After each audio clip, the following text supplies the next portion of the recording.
Okay, Assalamualaikum warahmatullahi wabarakatuh. Saya Nur Amalina binti Muhammad Zakri, nombor metrik 257616.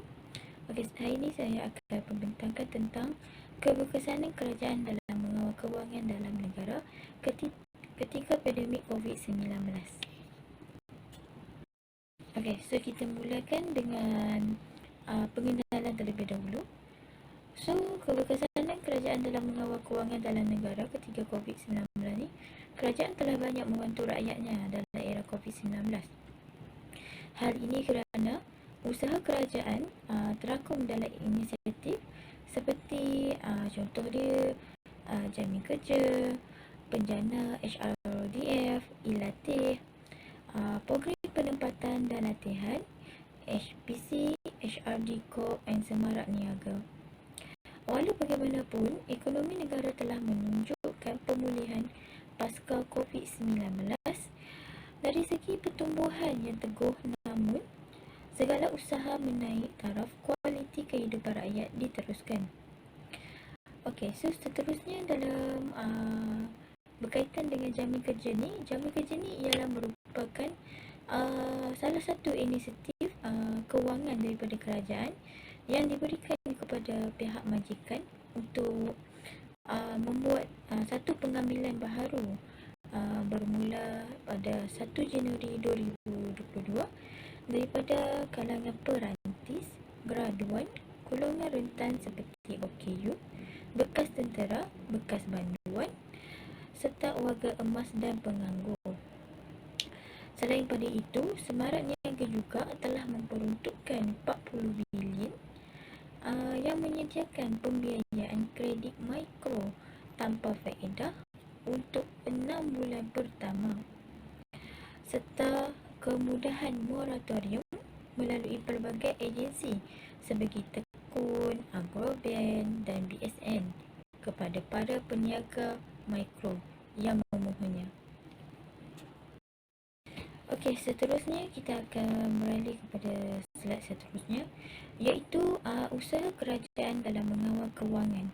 Usaha kerajaan dalam mengawal kewangan negara ni ada beberapa kerajaan telah lakukan, seperti kerajaan telah menjaminkan kerja kepada sesetengah individu. Yang kedua ialah penjimatan perbelanjaan awam. Yang ketiga ialah pembelanjaan mengurus. Yang keempat ialah pejawatan. Dan yang kelima ialah perbelanjaan pembangunan. Dan ada juga yang lain-lain lagi yang kerajaan telah usahakan untuk mengawal kewangan dalam negara. So, saya akan mengambil salah satu daripadanya, iaitu dari segi perjawatan. Okey, dalam segi perjawatan pula, kerajaan ini telah melaksanakan dan mengambil kira untuk mengoptimumkan pembelanjaan kerajaan dari segi pengurusan jawatannya. Hal ini kerana pelaksanaan satu-satu fungsi kementerian, jawatan, agensi juga perlu dilakukan secara kreatif dan inovatif agar dapat mencapai produktiviti tinggi berdasarkan sumber manusia sedia ada.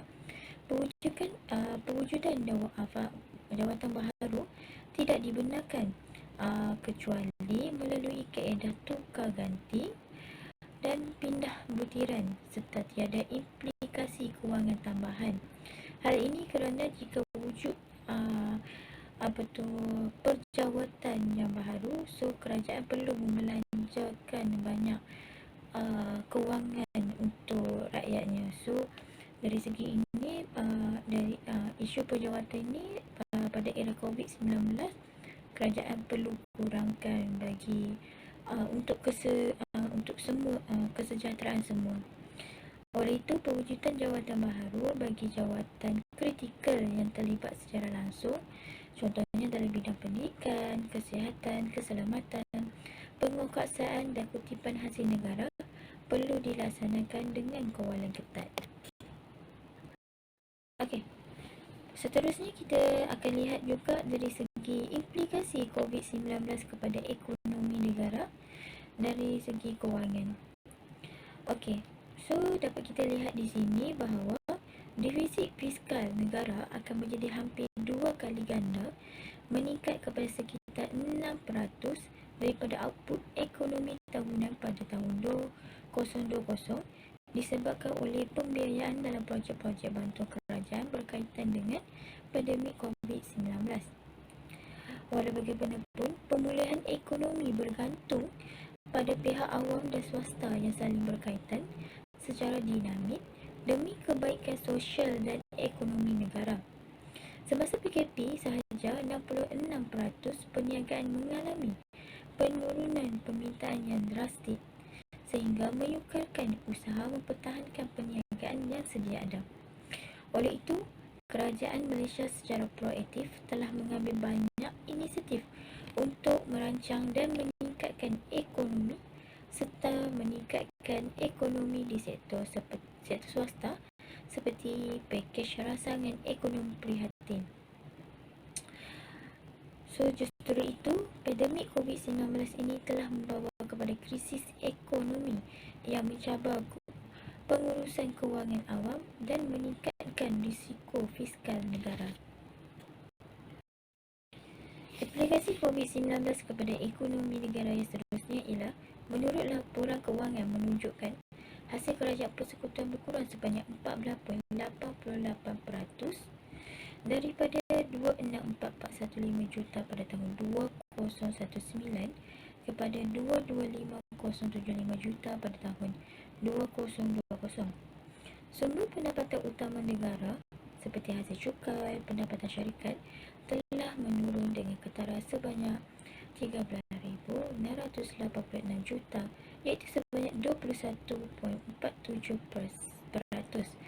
kepada 50,065 juta berbanding 63,751 juta pada tahun 2019, disebabkan oleh beberapa langkah pengecualian cukai di bawah pakej rancangan ekonomi dan sekatan operasi kerana PKP.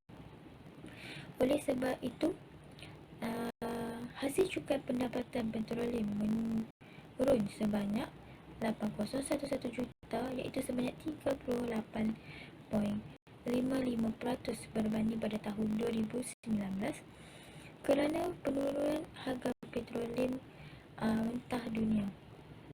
Seterusnya ialah pembelanjaan pengurusan dan pembangunan negara berkurang semasa pandemik, namun kerajaan telah menambah peruntukan khas dalam pelbagai pakej rancangan ekonomi. Jumlah pembelanjaan mengurus berkurang sebanyak 14.71% daripada 26334 bilion pada tahun 2019 kepada 2246 bilion pada tahun 2020. Justru itu, jumlah pembelanjaan pembangunan 2020 juga menurun sebanyak 5.19% daripada 54 bilion 17 kepada 51 bilion pada ketika itu. Okey, secara rumusannya, keseluruhan tentang keberkesanan kerajaan dalam mengawal kewangan dalam negara ini, ekonomi global telah dapat dilihat di sini ia mengucuk sebanyak 3.1% akibat daripada pandemik COVID-19. Namun dijangka kembali pulih menjenang pada tahun 2021 dan kadar pertumbuhan sederhana pada tahun 2022. Selain daripada itu, program vaksinasi serta rancangan fiskal dan dasar kewangan yang akomodatif dapat memastikan pembukaan semula ekonomi dan menambah baik sentimen dalam kalangan perniagaan dan pengguna, sekaligus meningkatkan prospek pemulihan ekonomi global. Secara keseluruhannya, pandemik COVID-19 telah menjejaskan pembangunan ekonomi Malaysia dan membuatkan trajektori pertumbuhan ekonomi negara tersasar daripada landasan. Pelbagai usaha kerajaan telah dilaksanakan bagi memacu ekonomi kembali ke trajektori pertumbuhan. Malaysia memiliki prospek ekonomi yang baik pasca pandemik COVID-19, namun begitu perlu menangani pelbagai cabaran yang lain.